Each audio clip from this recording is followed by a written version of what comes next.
औज़ुबिल्लाहि बिस्मिल्लाहिर्रहमानिर्रहीम। आज हम पढ़ेंगे level of human body organisation, एक इंसान की बॉडी किस तरह बनती है। बेसिक यूनिट से लेकर पूरे ऑर्गेनिज्म तक इस लेक्चर में मैं आप लोगों को एक्सप्लेन करूँगा। सबसे पहले एटम से पहले सब एटॉमिक पार्टिकल। एटम किस चीज़ से बना होता है? एटम बना होता है इलेक्ट्रॉन, प्रोटॉन, न्यूट्रॉन, इन तीनों चीज़ों से एटम बनता है। और फिर एटम्स जब आपस में बॉन्ड बनाते हैं तो मॉलिक्यूल बनता है, ये कंपाउंड बनता है। एटम्स जब आपस में बॉन्ड बनाते हैं तो मॉलिक्यूल बनता है। और जब मॉलिक्यूल आपस में ज़्यादा मॉलिक्यूल इकट्ठे हो जाते हैं तो मैक्रो मॉलिक्यूल, बड़ा मॉलिक्यूल बनता है। और फिर ऑर्गेनेली बनता है, फिर सेल बनता है, फिर टिश्यू बनता है, फिर ऑर्गन बनता है, फिर ऑर्गन सिस्टम बनता है, और फिर ऑर्गेनिज्म बनता है। इस सारे सिस्टम ऑर्गेनिज्म बनने में ये मैं आप लोगों को अभी डिटेल में बताऊंगा कि ये किस तरह बनते हैं। मिसाल के तौर पर हमारा जो बॉडी है 16 किस्म के एलिमेंट से बना हुआ है। इनमें से 16 किस्म के एलिमेंट से हमारी बॉडी बनी हुई है। 6 जो एलिमेंट्स है, ये 6 elements carbon, hydrogen, oxygen, nitrogen, calcium, ये 99% इंसान के बॉडी को बनाता है। 99% इंसान की body carbon, hydrogen, oxygen, nitrogen, calcium से बनी हुई है। और फिर only 1% potassium, sulphur, chlorine, sodium, magnesium, iron, copper, manganese, zinc, iodine. दोबारा रिपीट करता हूँ, potassium, sulphur, chlorine, sodium, magnesium, iron, copper, manganese, zinc और आयोडीन। ये जस्ट 1% इंसान की बॉडी को बनाता है। मतलब है इंसान की बॉडी 16 किस्म के एलिमेंट से बनी हुई है। इनमें से जो 6 है कार्बन, हाइड्रोजन, ऑक्सीजन, नाइट्रोजन और कैल्शियम, ये 99% इंसान की बॉडी को बनाता है। और इनमें से इसके 6 के अलावा potassium, sulphur, chlorine, sodium, magnesium, iron, copper, manganese, zinc और आयोडीन, ये 1% इंसान की बॉडी को बनाता है।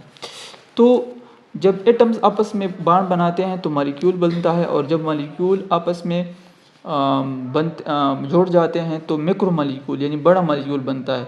और जब मैक्रो मॉलिक्यूल्स आपस में जुड़ जाते हैं तो फिर ऑर्गेनेली बनता है। ऑर्गेनेली क्या होता है? ये सेल के अंदर इसको ऑर्गेनेली को सब सेलुलर स्ट्रक्चर भी कहते हैं। मिसाल के तौर पर माइटोकॉन्ड्रिया है, ये सेल के अंदर होता है, ठीक है। माइटोकॉन्ड्रिया का काम होता है सेल को एनर्जी देना। और इस तरह क्रोमोसोम है, क्रोमोसोम में क्या होता है? डीएनए होता है और प्रोटीन होता है। इस तरह एंडोप्लाज्मिक रेटिकुलम है, ये प्रोटीन बनाने में काम आता है, और भी बहुत सारे इसके फंक्शन हैं। तो हर ऑर्गेनेली का अपना फंक्शन है सेल के अंदर। और जब ये ऑर्गेनेलीज आपस में सारे कोऑर्डिनेशन में रहते हैं, फिर इकट्ठे काम करते हैं, और इकट्ठे काम करने के बाद फिर एक सेल बनता है। तो फिर वो सेल, तो फिर क्या बनता है? सेल बनता है ना।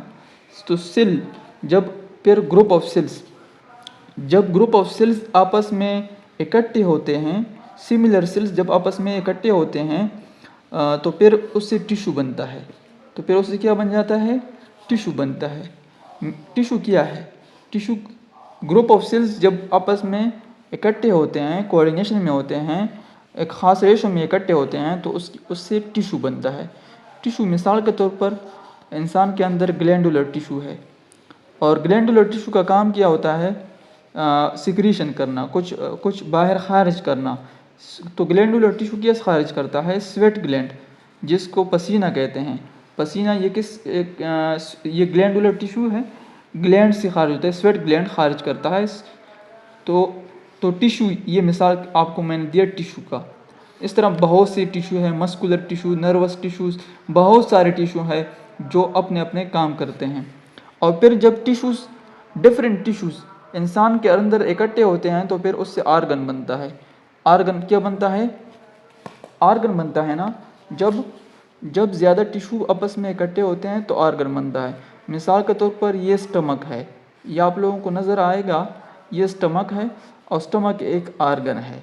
स्टमक एक ऑर्गन है तो ये मुख्तलिफ़ किस्म की टिश्यू से बनी हुई है ये ऑर्गन। स्टमक के जो मेन जो टिश्यू है वो है ग्लैंडुलर टिश्यू, एपिथेलियल टिश्यू है। और वो क्या, उसका काम क्या है, एपिथेलियल टिश्यू वो गैस्ट्रिक जूस को खारिज करता है और गैस्ट्रिक जूस का मेन काम होता है प्रोटीन की डाइजेशन करना और भी बहुत सारे फंक्शन इसके होते हैं, ठीक है। तो दूसरी जो टिश्यू होता है वह है मस्कुलर टिश्यू। मस्कुलर टिश्यू क्या करता है, कंट्रैक्शन रिलैक्सेशन। कंट्रैक्शन ये फूड को आपस में कंट्रैक्ट करता है, हाजमा सही करने के लिए, हाजमा तेज़ करने के लिए कंट्रैक्शन रिलैक्सेशन में होते हैं। इस तरह इसमें नर्वस टिश्यू होते हैं जो कुछ न्यूरॉन्स कुछ केमिकल रिलीज़ करते हैं। इस तरह बहुत सारे टिश्यू इसमें पाए जाते हैं। तो ये एक आर्गन है, स्टमक क्या है, एक आर्गन है, मैदा एक आर्गन है। और ये मिसाल के तौर पर आर्गन सिस्टम, जब ज़्यादा आर्गन्स आपस में इकट्ठे होते हैं, जुड़ जाते हैं तो आर्गन सिस्टम बनता है। मिसाल के तौर पर ये है एसोफेगस, स्टमक, इंटेस्टाइन्स और एनस। ये माउथ से लेकर एनस तक ये एक आर्गन सिस्टम है। कौन सा आर्गन सिस्टम है, इसको बोलते हैं डाइजेस्टिव सिस्टम।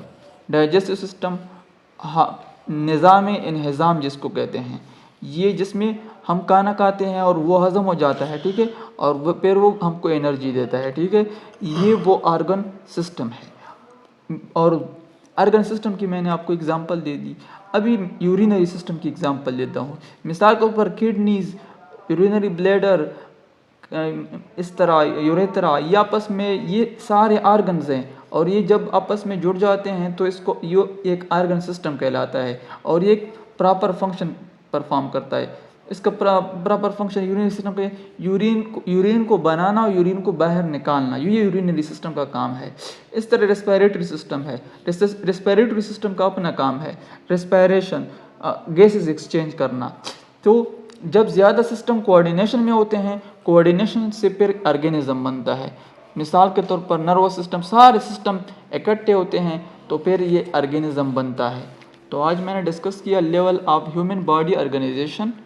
सबसे पहले सब एटॉमिक पार्टिकल, फिर एटम, फिर मॉलिक्यूल्स, फिर मैक्रोमॉलिक्यूल, ऑर्गेनेलीज जब इकट्ठे होते हैं सेल बनता है। सेल जब सिमिलर सेल जब इकट्ठे होते हैं तो टिश्यू बनता है।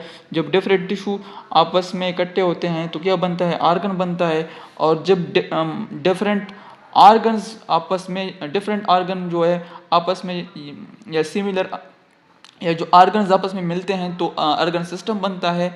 और ऑर्गन सिस्टम जब डिफरेंट ऑर्गन सिस्टम आपस में जुड़ जाते हैं तो उससे ऑर्गेनिज्म बनता है और फिर पूरा एक ऑर्गेनिज्म एक पूरा फंक्शन, एक प्रॉपर फंक्शन परफॉर्म करता है। Thank you very much for wait for the next video. I will upload also on different things.